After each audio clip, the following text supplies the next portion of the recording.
Assalamualaikum warahmatullahi wabarakatuh. Alhamdulillahirrahmanirrahim. Hari ini pertama saya sapa dulu semua mahasiswa saya yang akan menyimak video hari ini, dan juga bagi siapa saja yang juga tertarik untuk belajar bisnis, maka hari ini atau video hari ini akan menjadi video pengantar pertama untuk kita semua belajar mengenai bagaimana bisnis itu. Materi kita sebetulnya hari ini mengenai konsep SKB, konsep studi kelayakan bisnis, dan ruang lingkupnya sebagaimana sudah terpampang di sini di slide pertama saya ini. Maka dalam satu video ini kita akan membahas secara luas mengenai hal-hal yang berkaitan dengan konsep. Yang pertama kita akan lihat nanti di pengertiannya, kemudian pentingnya SKB, kemudian pihak-pihak yang membutuhkan SKB, kemudian apa tujuan kita melakukan SKB, kemudian tahapan SKB itu seperti apa, kemudian juga aspek-aspek yang diperhatikan dalam kita melakukan suatu studi kelayakan bisnis, kemudian kriteria kelayakan studi kelayakan bisnis, kemudian juga ilmu penunjang apa sih yang diperlukan agar kita bisa menghasilkan suatu studi yang betul-betul memberikan suatu gambaran bahwasanya suatu bisnis itu layak kita laksanakan, gitu ya. Jadi satu sesi ini kita akan tuntaskan mengenai konsep dasar dari SKB itu sendiri. Nah, untuk mahasiswa utamanya mohon diperhatikan, disimak video ini sampai selesai, karena di akhir penyajian video ini saya akan membagikan kuis untuk kalian, dan itu akan kita share di e-kampusnya kita, dan mohon untuk disimak bersama. Baik, pertama kita akan lihat dari konsep SKB itu adalah pengertian. Saya sebelum mengajak kita semua untuk berbicara bisnis yang lebih luas, agar bisnisnya itu tidak terlanjur terjadi pemubaziran, ya, tidak terlanjur kita buka bisnis pada hal-hal yang tidak menguntungkan, ya, maka kita perlu paham dulu kenapa kok perlu SKB. Nah, sekarang SKB itu secara pengertian maksudnya apa sih, gitu ya? Kita lihat dulu bahwasanya di sini dikatakan studi kelayakan bisnis, berbagai referensi membuat dengan berbagai macam nama, studi kelayakan proyek, studi kelayakan usaha, ya. Ada buku referensi seperti itu, ada orang menanyakan juga seperti itu. Nah, kemudian dari ungkapan-ungkapan tersebut kita perlu paham loh kata per katanya apa sih maknanya. Nah, kita lihat. Yang pertama itu kita bicara studi. Studi apa sih? Studi itu mencari tahu sesuatu melalui pembelajaran tertentu. Jadi, studi ibaratnya kita melakukan penelitian, pembelajaran, kita menggunakan metode-metode tertentu sehingga nanti terkumpul hasilnya. Oh, begini ya. Nah, itu namanya studi. Kemudian kelayakan. Kalau kita bicara layak, kata dasarnya ya layak itu bicara cocok, pantas gitu. Namun dalam bisnis, sesuatu dikatakan layak itu memang apabila dia mampu menghasilkan yang namanya profit atau laba. Ingat ya, seluruh audiens saya, mahasiswa saya ataupun yang lainnya ingin belajar bisnis, yang perlu kita pahami adalah dalam bisnis itu berarti orientasinya adalah profit. Karena lembaga bisnis dengan lembaga sosial itu memiliki dua tujuan yang berbeda. Maka kalau kita bicara bisnis, suatu usaha atau suatu kegiatan dikatakan layak, maka memang kalau dia mampu menghasilkan profit. Kalau nggak melakukan profit, nggak usah bisnis deh, gitu ya, sederhananya begitu. Nah, kemudian proyek. Nah, ada istilah mengenai proyek. Apa sih proyek? Proyek suatu kegiatan yang sifatnya apa namanya ya, sifatnya itu adalah tidak berkelanjutan, dia hanya sewaktu-waktu saja. Coba kita lihat istilah proyek pasti akan banyak digunakan oleh orang-orang pembangunan jalan, pembangunan gedung, gitu ya. Kemudian pembangunan ya segala macam jenis pembangunan. Nah, itu biasanya digunakan istilah-istilah proyek. Kenapa tidak dikatakan bisnis? Bisnis ini dibiayai oleh ini enggak, gitu ya. Tapi di banyak-banyak pelang itu bicaranya proyek. Nah, karena sifatnya proyek, dia hanya dilaksanakan di waktu-waktu tertentu saja. Dia ada momen pengerjaannya. 6 bulan selesai, 8 bulan selesai, kemudian yang punya proyek pindah lagi mengerjakan proyek lain. Nah, sehingga proyek dengan bisnis itu harus dibedakan. Nah, sementara kalau bisnis kita lihat di sini bahwasanya bisnis itulah kegiatan usaha untuk menghasilkan barang yang orientasinya adalah berkelanjutan. Kalau bicara definisi yang ada di sini, dua-duanya sama-sama bersifat jangka panjang, nggak ada hasilnya ya. Kalau proyek juga orang bangun gedung akan dinikmati untuk jangka panjang. Tapi pengerjaan proyek tidak untuk jangka panjang. Pengerjaan proyek hanya untuk momen sewaktu-waktu saja, ada waktu tertentunya, sementara bisnis dia adalah bagian dari proses berkelanjutan. Nah, sehingga kalau kita bungkus dalam satu definisi, apa sih itu studi kelayakan bisnis? Maka secara definisi saya sampaikan bahwasanya studi kelayakan bisnis adalah suatu analisis, suatu metode, suatu cara untuk mengetahui apakah suatu usaha atau suatu bisnis atau suatu proyek itu dapat memberikan keuntungan kepada si pemiliknya, sehingga dengan demikian barulah usaha tersebut dapat dikatakan layak untuk dijalankan. Nah, jadi konsepnya adalah kalau usahanya tidak mampu memberikan untung, berarti usahanya nggak layak. Selagi usahanya mampu memberikan untung, berarti dalam analisis SKB itu sudah dikatakan layak untuk diusahakan. Nah, ini pengertian sederhana dulu mengenai studi kelayakan bisnis. Kemudian kita lihat apa sih pentingnya SKB, kenapa kok perlu ada SKB gitu ya Bapak Ibu semua, teman mahasiswa semua juga. Ini audiens saya karena cukup banyak juga ya.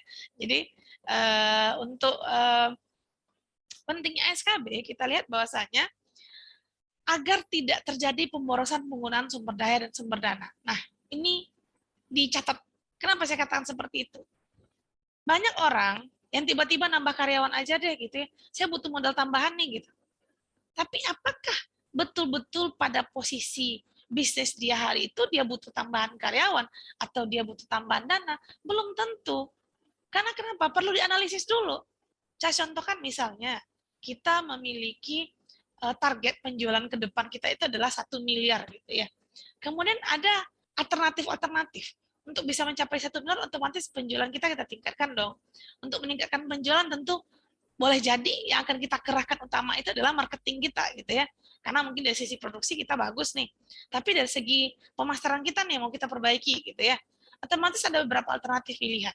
Bisa saja yang pertama kita tambah pegawai marketing nih agar nanti gampang dengan banyaknya marketing kita, ini pemasaran kita jadi meningkat.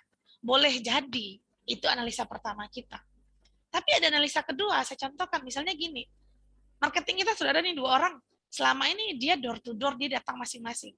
Sekarang bagaimana yang 2 orang ini, kita ikutkan pendidikan, kita sekolahkan, kita suruh dia belajar digital marketing, sehingga dia bisa bikin satu marketplace, dia bisa jual lebih banyak, itu tentu jadi salah satu alternatif dong untuk orang berbisnis. Muncul pilihan kedua. Atau mungkin pilihan ketiga muncul lagi. Apa pilihan ketiga? Selama ini sih kita punya kurir yang cukup. Cuman kan sekali bawa barang itu kan terbatas. Mungkin cuma bisa 100 pieces. Jadi mungkin butuh mobil. Kita beli mobil aja agar satu orang ini bisa bawa 1000 pieces gitu. Nah, 3 alternatif ini dia akan berikan analisis berbeda. Jadi kalau SKB, Bapak Ibu semua, ini mahasiswa saya semua yang juga jadi audiensnya, bahwasanya SKB itu akan erat kaitannya dengan manajemen risiko. Nggak akan mungkin manajemen risiko itu tidak dilibatkan ketika kita menganalisis untuk kelayakan bisnis. Sehingga kepentingan manajemen risiko, dia akan melihat penambahan karyawan, menyekolahkan karyawan, atau membelikan mobil, itu perlu dianalisis risikonya. Kalau kita bicara penambahan karyawan, otomatis itu akan menimbulkan biaya berkelanjutan. Gaji setiap bulan harus dibayarkan, harus difikirkan. Mungkin ditambah karyawan, kita akan mengeluarkan gaji mungkin 100-300 juta dalam 1 tahun gitu ya. Mungkin penambahan karyawannya berapa orang dengan gaji sekian banyak gitu ya. Dengan alternatif kedua, mungkin dengan kita menyekolahkan, membelikan alat-alat yang lengkap, disekolahkan marketing ada itu sehingga dia pintar dia dalam digital marketing, mungkin hanya berbiaya 50-100 juta gitu ya. Alternatif ketiga kita belikan mobil box, mungkin berharga di atas 500 juta gitu ya. Otomatis dalam manajemen risiko akan mempertimbangkan mana sih pilihan yang tepat. Dalam SKB, itu akan menjadi suatu penilaian ketika penambahan karyawan atau pendidikan karyawan atau membeli mobil, itu tentu menjadi suatu analisis. Agar apa? Agar poin ini tidak terjadi pemborosan dalam penggunaan sumber daya. Ya, jangan-jangan nanti milihnya nambah pegawai. Ternyata nambah pegawai, ingat ya Bapak ya, ingat ya, mahasiswa saya semuanya dan seluruh audiens saya, bahwasanya dalam ilmunya ekonomi, ada ilmu hukum lebih semakin berkurang ya. Ingat, kenapa? Dalam SKB, dalam bisnis itu penting itu diingat. Karena kenapa? Hukum lebih semakin berkurang itu, kita contohkan sederhananya gini. Kita kerjakan satu orang, dia mungkin bisa produksi barang 10 buah. Kita pekerjakan 2 orang, harusnya 2 kali lipat dong. Oke, masing-masing masih bisa 10 buah, 10 buah, 20 buah. Kerjakan 3 orang, itu tidak akan lagi berhasil 30. Paling banyak itu 27, 28. Kerjakan 4 orang, nggak akan berhasil 40. Mungkin hanya 35. Kenapa bisa seperti itu? Karena ya kebiasaan manusia, kalau semakin rame, ada aja yang diobrolkan. Sehingga mungkin fokusnya terhadap kerja menjadi kurang. Ada aja hal yang dilakukan sehingga fokus terhadap kerja semakin berkurang. Sehingga ketika kita memikirkan menambah pegawai, itu perlu dianalisis secara matang. Jangan-jangan nanti posisi pegawai kita hari ini itu adalah posisi maksimal untuk bisa mendapatkan hasil maksimal. Ketika kita tambah, biaya bertambah, tapi hasil nggak maksimal. Nah, ini perlu pertimbangan. Sehingga SKB mementingkan itu semua agar tidak terjadi pemborosan dalam penggunaan sumber daya. Apalagi yang keduanya adalah pemborosan dalam penggunaan sumber dana. Kenapa ini yang saya tekankan? Karena sumber dana itu banyak macamnya ya. Kalau dananya itu dari uang kantong sendiri, tiba-tiba perusahaannya bangkrut, mungkin ya paling tinggi efeknya adalah ya kita ketawa-ketawa sendiri lah ya, udah kayak orang gila aja gitu ya. Aduh, uang saya 1 miliar hilang gitu ya. Bisa seperti itu. Tapi kalau kita ternyata pinjam dari orang lain, pinjam dari bank misalnya, itu konsekuensinya akan berat. Nggak cukup di usaha bangkrut, mungkin akan terjadi penyitaan aset-aset lain yang saya yakin itu ujungnya nggak cuma ketawa-ketawa sendiri, lebih parah juga dari itu, berlipat ganda efeknya gitu. Sehingga SKB akan menjadi penting untuk kita dalam memulai suatu bisnis. Kemudian dia menyangkut kepentingan masyarakat. Apa sih poin menyangkut kepentingan masyarakat? Di sini disampaikan bahwa SKB atau bisnis itu tentu tidak menyangkut kepada satu orang, pelaku bisnis saja tidak. Tapi dia melibatkan masyarakat. Bagi ahli-ahli akuntansi itu malah bahkan pemerintah ya, untuk kepentingan pemerintah juga, saya kaitkan nomor 2 dan nomor 3. Perusahaan atau bisnis, dia diwajibkan membentuk dana CSR. CSR adalah Corporate Social Responsibility. Itu wajib disisihkan. Dalam rangka apa? Itu dalam rangka tanggung jawab sosialnya perusahaan itu kepada lingkungannya. Siapa lingkungannya? Ya masyarakat tadi. Nah, jangan sampai kita bangun bisnis menguntungkan kita tapi merugikan lingkungan sekitar kita. Ini yang jangan sampai. Sehingga perlu ada SKB dan SKB itu harus hasilnya itu disampaikan atau dibuka open access oleh seluruh masyarakat sehingga orang akan tahu, ini usaha ini ketika usaha ini dibangun, ini mengganggu nggak sih kepada ketertiban kehidupan kita yang sudah ada gitu ya? Atau memang ini mendukung nggak sih? Nah, ada analisa-analisanya sehingga SKB itu menjadi penting. Kemudian juga dibutuhkan oleh pemerintah, ya.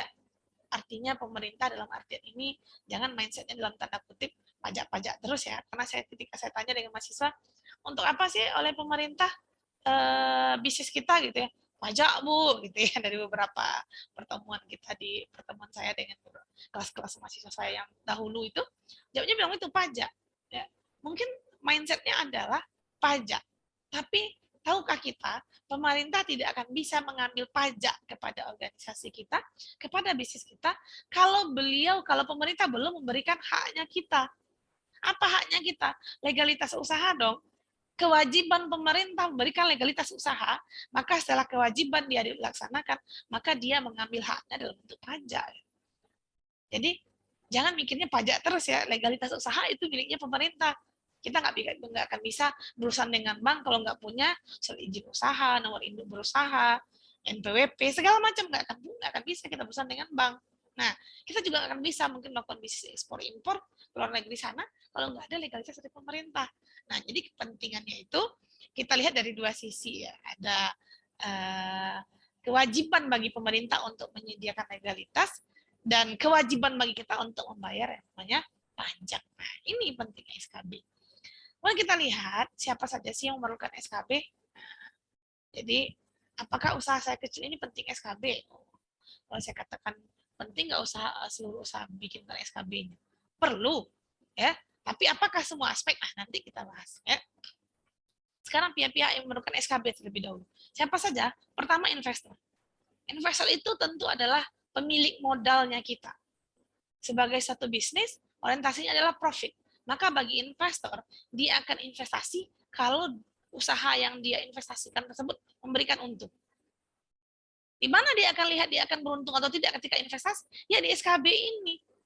Karena kita akan melihat 5 tahun, 10 tahun ke depan, bisnis ini masih memberikan profit, berkembangkah dia, atau dia malah mundur. Sehingga kalau dia berkembang, siapapun itu pasti akan tertarik untuk berinvestasi. Karena harapannya adalah profit. Gitu ya. Nah, sementara kalau kreditor, nah, Bapak Ibu semuanya, kemudian seluruh mahasiswa saya yang menyimak video ini, jangan dalam otaknya kreditor itu adalah mengharapkan bunga bank gitu ya. Jangan ya. Karena kenapa? Bagi kreditor sendiri, utamanya ketika dia memberikan pinjaman termasuk itu bank ya, itu adalah melihat kemampuan dari kita untuk membayar kembali pinjaman. Urusan keuntungan nanti boleh belakangan. Tapi intinya adalah, ini uang nih, saya pinjamkan 1 miliar. Kamu mampu mengembalikannya nggak sih? Gitu. Nah, bagi kreditor seperti itu. Beda dengan investor. Investor dia pemegang saham. Kalau dia pemegang saham, dia siap untung dan dia siap rugi. Gitu. Untungnya pun dia siap untung besar. Kalau kreditor kan tidak. Dia mau untung, tapi untung saya sesuai sepakatan aja. Kalau kalian untung besar, ya saya nggak perlu dikasih untung besar, cukup. Tapi yang pasti saya nggak mau rugi. Nah, gitu kreditor ya. Jadi sehingga dia yang diinginkannya adalah dia bisa mengharapkan pengembalian terhadap pinjaman yang diberikan. Itu aja yang dimau oleh kreditor. Kemudian untuk manajemen, kita dalam organisasi dinamakan adalah bagian dari manajemen. Bagi pimpinan manajemen itu tentu akan melihat bagaimana arah organisasi dia ke depan. Arah bisnisnya ke depan kemana. Itu pentingnya. Tapi bagi kita pegawai, penting nggak sih SKB?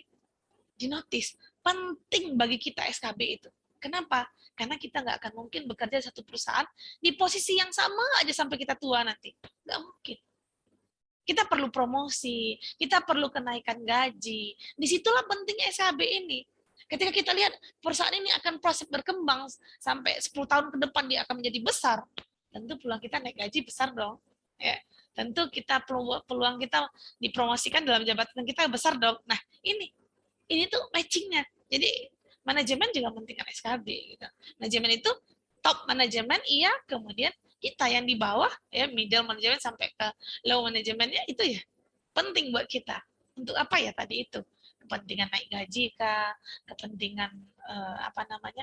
Kepentingan untuk promosi jabatan kah? Nah, seperti itu. Kemudian masyarakat dan pemerintah. Untuk apa sih bagi masyarakat dan pemerintah SKB ini? Tadi sudah disinggung juga di sebelumnya, masyarakat dan pemerintah tentu akan melihat bagaimana bisnis itu betul-betul bisa memberikan dampak terhadap kehidupan masyarakat dan juga bagi pemerintah sendiri. Ini adalah pihak-pihak yang merupakan SKB. Sekarang kita lihat tujuan SKB. Nah, ya, apa sih tujuannya kita melakukan SKB? Pertama itu adalah karena bisnis itu memerlukan dana yang besar. Yakin ya Bapak Ibu semua, saya tanya sama mahasiswa saya, bisnis itu dananya besar sih. Besar nggak? Nggak Bu, biasa aja. Terus kalau ingin bisnisnya seperti, maaf saya ya sebut brand misalnya ya, seperti Unilever misalnya, butuh banyak dana nggak? Perlu. Bagaimana dengan perusahaan-perusahaan yang akan kita analisis yang sedang IPO? Itu perlu dana besar nggak? Perlu dana besar. Penting nggak SKB? Penting. Karena kenapa? Agar kita tidak terlanjur menanamkan dana pada usaha-usaha yang tidak menguntungkan tadi. Bisnis memerlukan dana besar. Oleh karena itu SKB dilakukan agar dana tadi tidak terlanjur ditanamkan pada usaha-usaha yang tidak menguntungkan. Jadi ingat ya, bisnis untung, itu aja deh. Gitu. Nah, kemudian investasi untuk jangka panjang. Berbicara bisnis, kita berbicara masa yang untuk yang lama. Kalau bisa 7 turunan gitu ya. Makanya pengusaha-pengusaha itu dia punya duit sampai 7 turunan nggak habis gitu ya. Karena kenapa? Perusahaannya itu berkelanjutan. Nah, karena investasi itu sifatnya jangka panjang, tentu kita akan melihat prospek usaha ini ke depan seperti apa. Layak nggak sih saya buka bisnis ini? Bisnis ini ke depannya akan berkembang nggak sih? Nah, ini yang penting bagi kita. Sehingga investasi jangka panjang bagi SKB itu sangat diperhatikan. Menjadi tujuannya bagi kita untuk melakukan SKB karena dia berkaitan dengan investasi untuk jangka panjang. Kemudian, satu lagi adalah yang namanya studi kelayakan bisnis, dia menganalisis bisnis untuk masa depan. Sekarang bisnis didirikan, analisanya adalah sanggup nggak bisnis ini bertahan sampai 10 tahun, 20 tahun ke depan, sanggup tidak gitu ya. Itu yang analisis.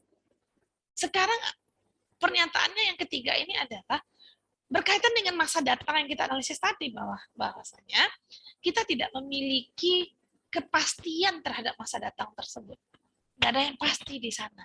Sehingga tentu karena tidak ada kepastian itu, kita perlu satu metode yang kita gunakan untuk menentukan atau untuk meramalkan, untuk memforecasting kira-kira yang kita lakukan ini bisa nggak sih mendekati kenyataannya nanti di masa datang gitu ya. Nah, oleh karena itu, untuk memerlukan perkiraan yang tepat tersebut, diperlukanlah sebuah studi. Nah, inilah kenapa kita melakukan studi kelayakan bisnis. Kemudian apa sih tahapannya SKB?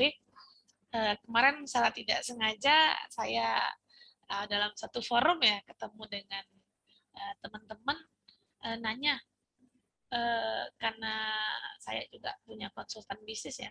Kemudian nanyanya seperti ini, dengan pandemi ini bisnis apa sih yang bisa bertahan gitu ya. Nah, ini untuk mahasiswa saya tekankan, untuk pendengar saya juga yang menyimak materi hari ini, saya sampaikan bahwasanya agar bisnisnya tidak terguncang hebat, ya, maka berbisnislah di ranah-ranah yang orang need. Apa itu need? Yang orang butuh. Kenapa?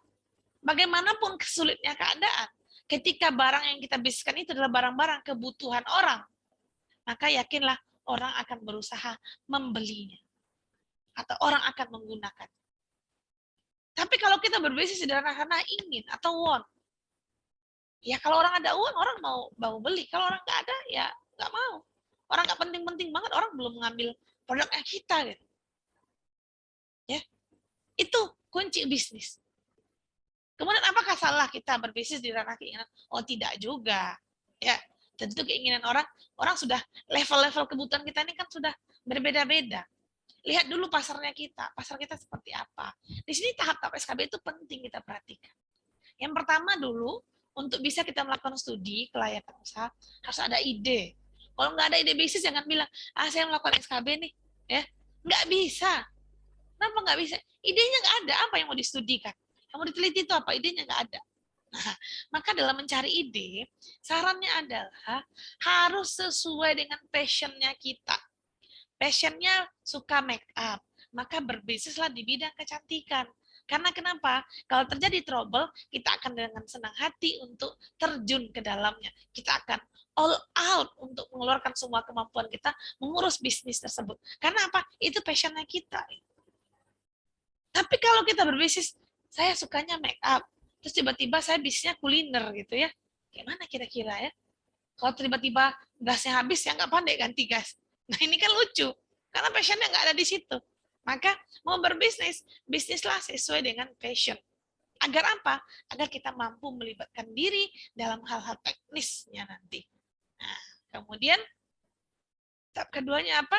Kita lakukan penelitian. Penelitian dalam rangka melihat, ya, kita kumpulkan data. Dalam hal ini secara sederhana nanti di materi-materi selanjutnya ini akan kita urai lebih dalam untuk khususnya untuk mahasiswa saya yang belajar SKB. Contoh pengumpulan data penelitian kita, misalnya ya, saya mau bisnisan kuliner di wilayah kampus. Mungkin saya bikin contoh sederhana, mau bikin ayam geprek. Gitu. Kita boleh survei dong. Mahasiswa kita yang menyukai menu ayam geprek itu berapa orang? Dari 10.000 mungkin menyukai menu ayam geprek itu mungkin 5.000, anggap 5.000 orang. Dari 5.000 orang ini, pasar yang telah ada berapa? Berapa sih kantin, berapa sih warung, berapa sih mungkin semacam apa ya, kayak food street gitu yang menyediakan menu ayam geprek. 5.000 orang. Ternyata ada 10 kantin, 10 warung, 10 rumah makan gitu ya yang menyediakan menu ayam geprek. Kalau kita tanya lagi, sudahkah selesai sampai di situ? Kalau kita lihat 10 dengan 5.000 mungkin belum tercukupi gitu ya. Tapi kita lihat lagi, 10 tadi dia mampu produksi dalam sehari berapa? Oh, ternyata dia cuma mampu 100 biji, 100 buah dalam sehari. Berarti 100 dikali 10. Berarti cuma mampu memenuhi kebutuhan 1.000. Sementara orang pasar kita ada di 5.000. Maka ketika kita ingin memasuki bisnis tersebut, kita akan lihat ada excess demand. Apa excess demand? Kelebihan jumlah permintaan dibandingkan jumlah penawaran. Permintaan akan ada potensinya 5.000, yang ditawarkan baru 1.000. Ada excess demand-nya sebanyak 4.000. Data selanjutnya apa? Kira-kira dari 4.000 ini berapa sih yang mau berbelanja ke saya? Gitu ya. Nah, ini kita hitung lagi market share-nya berapa. Nah, itu membutuhkan data. Tahap itu adalah tahap penelitian. Nah, tahap yang berikutnya apa? Kita lakukan evaluasi.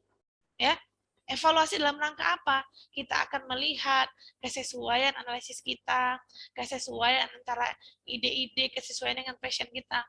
Mungkin ada 1, 2, 3, 4 ide bisnis. Setelah kita analisis, kita lihat mana ya yang lebih cocok dengan saya gitu ya. Nah, kemudian juga kita urutkan. Kita urutkan mana kira-kira yang akan memberikan keuntungan lebih pada kita dan kita juga bisa maksimal di sana. Setelah itu, setelah kita urutkan tentu kita pilih. Pilih. Setelah dipilih, maka laksanakan. Jangan sampai pengerjaan SKB hanya dilaksanakan sampai tahap pengurutan dan memilih, tapi tidak dilaksanakan. Otomatis SKB-nya sia-sia ya. Bisa tekankan ini. SKB-nya sia-sia. Karena kenapa? Nggak dilaksanakan. Buat apa capek-capek nyari data sini? Tentunya bisnisnya nggak dijalankan gitu ya. Nah, maka oleh karena itu, setelah ada pemilihan, maka lanjutlah dalam melaksanakan proyek, sehingga setelah dia direncanakan pelaksanaannya, tentu dia akan dijalankan dengan baik. Inilah tahapan-tahapan dalam studi kelayakan bisnis. Kemudian kita lihat aspek-aspek apa saja sih dalam SKB. Nah, 1 semester ke depan, mahasiswa saya semuanya akan mendapatkan materi mengenai aspek-aspek yang ada di sini. Tapi mungkin ada di level-level tertentu aspeknya ya. Level-level itu maksudnya ada yang hanya sekedar tahu, ada yang memang kita harus menganalisis dan memahami. Kenapa seperti itu? Karena SKB cenderung dia tidak bisa dikerjakan oleh satu orang. Ya, nggak bisa. Karena kenapa? Ketika kita bicara misalnya analisis lingkungan industri dan lingkungan hidup, ternyata bicara mengenai dampak lingkungan. Apalagi terjadi pencemaran, terjadi dampak buruk terhadap lingkungan. Itu tentu nggak KW-nya kita. Ketika terjadi pembuangan satu limbah, kemudian mengarah kepada masyarakat, itu pencemarannya seperti apa? Oh, itu kita nggak bisa menganalisisnya. Butuh bantuan. Mungkin anak teknik lingkungan gitu ya yang kita butuhkan mereka. Atau untuk anak teknik industri, kita butuh mereka. Nggak bisa sendiri. Maka dalam tahapan ini, dan 1 semester ke depan, mungkin bagi lingkungan, kita hanya akan sekedar tahu. Nah, untuk aspek yuridis, sebetulnya kita sudah belajar, harusnya sudah belajar dalam aspek hukum dalam bisnis yang ada di sana. Karena kita berbicara bagaimana sih kalau kita mau bikin usaha itu mau dibikin bentuknya PT kah, CV kah, bagaimana cara mengurus legalitasnya. Nah, itu ada kaitannya dalam aspek yuridis. Mungkin kita di sini levelnya mungkin tidak hanya perlu tahu, tapi mungkin paham gitu ya, paham. Sementara aspek lain yang berhubungan dengan ekonominya, itu aspeknya sudah kita mampu menganalisis. Jadi kalau tahu, paham, mampu menganalisis itu levelnya sudah sangat berbeda gitu ya. Sehingga aspek pasar, aspek pemasaran itu harus mampu menganalisis. Contohnya tadi kita bicara excess demand, kita bicara supply, kita bicara demand, kita bicara market share, itu dianalisis. Kita bicara forecast masa datang, itu kita perlu menggunakan suatu pendekatan yang khusus, forecasting. Itu akan berlama-lama kita nanti di situ, dan itu adalah keahlian yang kita sebagai anak ekonomi dan bisnis. Gitu. Kemudian ada aspek pemasaran, kita bicara strategi pemasaran, anak ekonomi tentu akan tahu strategi pemasaran. Nanti kita akan kupas. Kalau saya selalu mengatakan, untuk bisa mudah memasuki pasar, gunakanlah 3 langkah dalam CE. CE adalah competitive advantage atau keunggulan bersaing. Apa 3 langkahnya? Kita harus pilih mengkombinasikan faster, better, and cheaper. Faster itu artinya adalah cepat. Artinya kalau kita lebih cepat daripada orang, mungkin cepat layanan kita, cepat tanggapan kita, pasti kita akan disenangi oleh konsumen. Pasti itu surveinya sudah terbukti ya. Ilmu CE itu ilmu yang diperoleh dari survei ya. CE cepat, faster kita tuh. Yang kedua, better. Better itu adalah lebih baik. Kita lebih baik daripada orang lain. Mungkin dari segi rasa, dari segi kemasan, dari segi tampilan ya. Kalau kita lebih baik daripada orang lain, yakin ya. Tanya diri sendiri saja deh. Kalau kita konsumen, ada satu tempat enak, satu lagi kurang enak. Kira-kira kita cenderung kemana? Cenderung kayak enak dong ya. Cenderung kayak enak. Gitu. Jadi itu yang kedua, better. Yang ketiga adalah cheaper, murah. Ya, sekarang bisnis kalau ingin bertahan, silakan kombinasikan ketiga strategi ini. Mau pakai 2 boleh, tapi ingat, ada sih yang pakai 2. Ada dia enak, ya, dia enak, keunggulannya enak, tapi dia kalah di cepat, dia kalah di harga. Di harga dia mahal, di pelayanan dia lambat gitu ya. Tapi dia enak. Itu masih banyak loh orang yang nyari, karena lidah itu kan susah gitu ya. Kalau udah cocok di situ, lama aja nggak apa-apa deh, gue nunggu aja gitu ya. Tapi kalau sudahlah dia nggak enak, saya pikir cepat pun pelayanannya itu bisa akan mencoret orang untuk memilih. Jadi ilmu-ilmu marketing nanti akan kita pelajari lebih jauh. Mungkin juga tidak akan detail karena kita sudah didukung oleh manajemen pemasaran. Jadi aspek pemasaran mungkin hanya sekedar tahu ya, tahu enggak, mungkin boleh paham nih, paham kalau sudah kuliah ya. Kuliah aspek pemasaran. Nah, kemudian aspek teknis produksi dan teknologi, kita akan lihat nanti bagaimana tata cara perusahaan menentukan lokasi pendirian usaha. Ini penting. Contoh sederhana dalam pemilihan lokasi itu, kita akan memilih. Pertanyaan sederhananya adalah, ketika kita berbisnis, apakah kita memilih lokasi yang dekat dengan bahan baku atau yang dekat dengan pasar? Ini penting kita pahami. Karena kenapa? Perimbangannya adalah, kalau dia dekat dengan bahan baku, otomatis biaya pengiriman bahan baku tidak akan menjadi biaya atau harga perolehan bahan baku. Yang mana harga perolehan bahan baku atau harga bahan baku itu nanti akan membentuk harga pokok produksi. Kalau harga bahan bakunya murah diperoleh karena biaya bahan bakunya menjadi berkurang tadi ya, biaya transportasi bahan baku segala macam tidak terlibat di sana karena kita dekat dengan bahan baku, maka otomatis harga pokok produksinya murah. Kalau harga pokok produksinya murah, maka kita bisa menjual dengan harga yang murah. Berbanding terbalik dengan bisnis yang kalau dia jauh dari bahan bakunya, otomatis dia memerlukan biaya tambahan untuk menghadirkan bahan bakunya di tempat pabrik dia. Ketika biaya tambahan itu menjadi penghitung harga perolehan bahan baku, otomatis harga pokok produksi akan menjadi besar. Kalau harga pokok produksi menjadi besar, otomatis harga jual juga akan lebih tinggi. Nah, ini analisis sederhana dalam bisnis. Nah, ya. Kemudian aspek keuangan dan finansial tentu kita akan berbicara nanti. Investasi hari ini apakah akan menguntungkan? Sebetulnya dalam manajemen keuangan juga sudah berbicara mengenai aspek finansial, tapi kita akan lihat nanti bagaimana LSKB mengatakan usaha itu layak atau tidak layak dengan adanya analisis aspek keuangan dan finansial.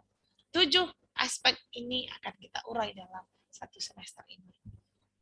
Kemudian apa sih kriterianya satu SKB itu dikatakan layak? Ingat dari awal saya sudah sampaikan bahwa orientasi bisnis adalah profit. Maka suatu usaha dikatakan sesuai kriteria, memenuhi kriteria kelayakan dalam SKB itu adalah kalau usahanya mampu memberikan keuntungan maksimum kepada para pemegang saham secara sistematis. Sistematis dalam artian adalah memang berkelanjutan gitu ya. Jangan hari ini aja kasih pemegang sahamnya untung, besok udah bangkrut, jangan. Kita maunya berkelanjutan. Jadi harapannya atau layaknya usaha itu menurut SKB harus memenuhi kriteria, yaitu mampu memberikan keuntungan. Kemudian yang terakhir adalah ilmu apa saja sih yang mendukung SKB tersebut. Ini penting karena sejatinya bagi mahasiswa saya, kalau belum lulus mata kuliah yang ada di sini berarti belum boleh ngambil SKB, gitu ya. Apa sih? Ada pemasaran, manajemen sumber daya manusia, manajemen keuangan, manajemen operasi dan produksi, aspek hukum dalam bisnis, ilmu sosial dan lingkungan. Mungkin poin nomor 6 bolehlah tidak kita pelajari di ekonomi dan bisnis, gitu ya. Kita nggak belajar, tapi aspek hukum dalam bisnis, saya pikir ada harusnya diberikan di uh, dalam program studinya kita gitu ya. Sehingganya memang kesuksesan SKB itu baru dapat dilaksanakan dengan tim. Jadi kalau nggak ada timnya, SKB itu kurang sempurna. Karena kenapa? Analisisnya banyak. Dia melibatkan banyak orang. Dia melibatkan banyak ilmu. Sehingganya masing-masing kita betul-betul harus memahami dengan detail bidang apa atau aspek apa yang kita analisis. Nah, demikian saja mungkin antara saya pada hari ini mengenai konsep dari studi kelayakan bisnis dan ruang lingkupnya.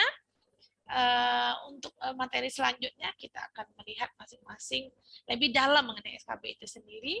Jadi tetap ikuti channel ini agar mendapatkan video-video terbaru mengenai studi kelayakan bisnis. Bagi mahasiswa saya, silakan nanti video ini disimak berulang kali agar nanti di kuisnya kalian dapat lolos untuk pengumpulan nilai di setiap kali materi.